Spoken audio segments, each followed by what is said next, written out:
habits of excellence, habits of success, entrepreneurship, leadership and management, learning and development, and outlook, mindsets, attitudes.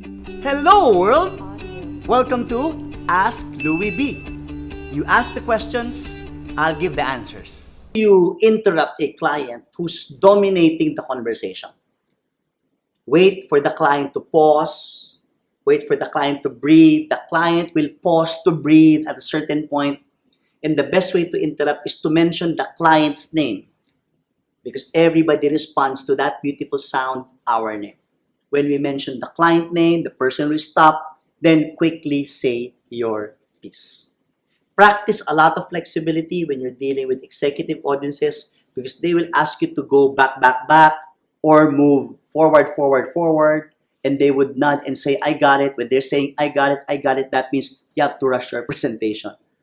You may need to go out of your presentation deck and use a virtual whiteboard.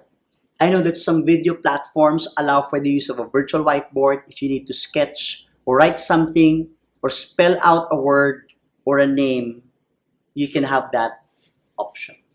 This is Louie Banta of LJMB. Thank you for watching my video. To watch more videos like this, click subscribe and hit the bell icon below. If you like this video, please give it a thumbs up, comment down below, and share it to others.